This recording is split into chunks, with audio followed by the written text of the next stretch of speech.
क्या आपने कभी महसूस किया है कि आपकी जिंदगी बस एक रूटीन बनकर रह गई है? सुबह उठना, काम पर जाना, घर लौटना, मोबाइल चलाना और फिर सो जाना। अगर आपके साथ भी ऐसा होता है, तो आज की यह कहानी आपकी सोच बदल सकती है। आज हम बात करेंगे दुनिया की सबसे लोकप्रिय किताबों में से एक इकिगाई की।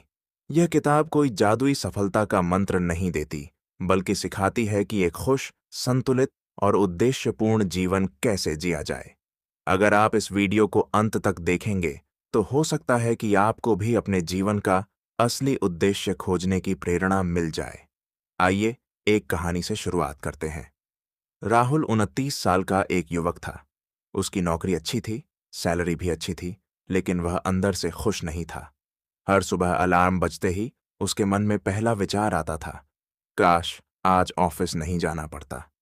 उसे लगता था कि वह सिर्फ महीने के अंत में सैलरी लेने के लिए जी रहा है।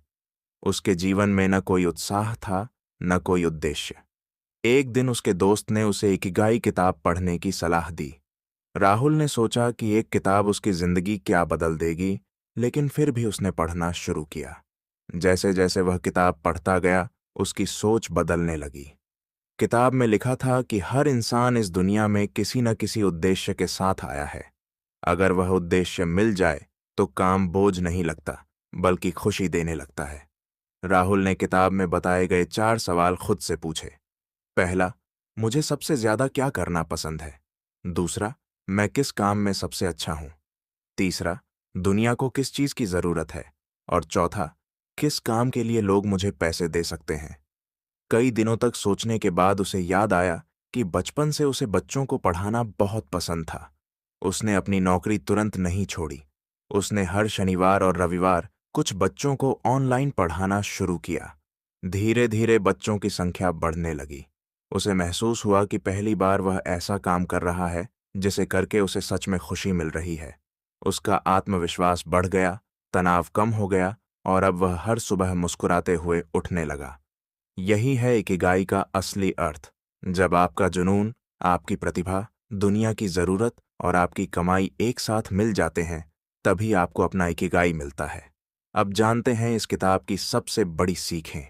पहली सीख है, अपना जीवन का उद्देश्य खोजिए। जिस इंसान के पास जीने का कारण होता है, वह मुश्किल समय में भी हार नहीं मानता। उद्देश्य हमें आगे बढ़ने की ताकत देता है।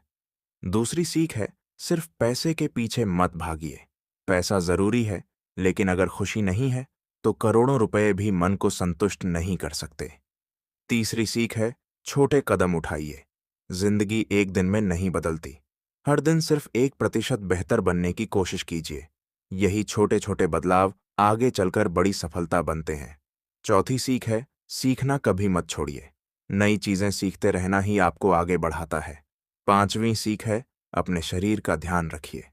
अच्छा भोजन, पर्याप्त नींद और रोज थोड़ा व्यायाम आपके शरीर और दिमाग दोनों को स्वस्थ रखते हैं।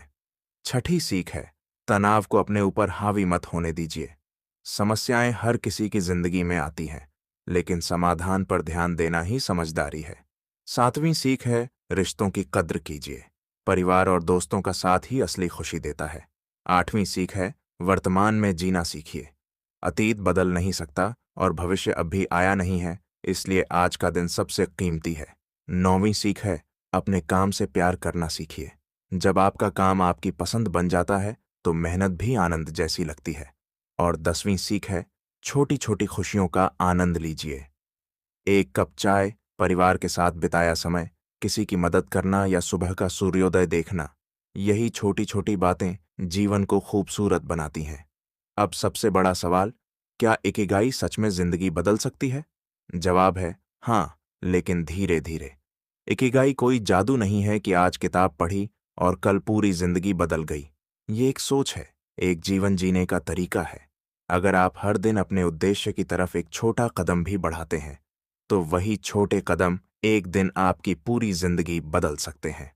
तो आज ही एक कागज और पेन उठाइए और खुद से ये 4 सवाल पूछिए। मुझे सबसे ज्यादा क्या करना पसंद है? मैं किस काम में सबसे अच्छा हूं? दुनिया को किस चीज की जरूरत है? और किस काम से मैं अपनी आजीविका कमा सकता हूं? हो सकता है इन्हीं सवालों के जवाब में आपका इकिगाई छिपा हो। याद रखिए, जिस इंसान के पास जीने का एक मजबूत कारण होता है, वह लगभग हर कठिनाई का सामना करने की ताकत जुटा लेता है। अगर आपने अपने जीवन का उद्देश्य खोज लिया, तो सफलता और खुशी दोनों आपके पीछे आएंगी। अगर आपको यह बुक समरी पसंद आई हो, तो वीडियो को लाइक करें, चैनल को सब्सक्राइब करें और कमेंट में ज़रूर बताइए कि आज की कौन सी सीख आपको सबसे ज़्यादा पसंद आई। धन्यवाद।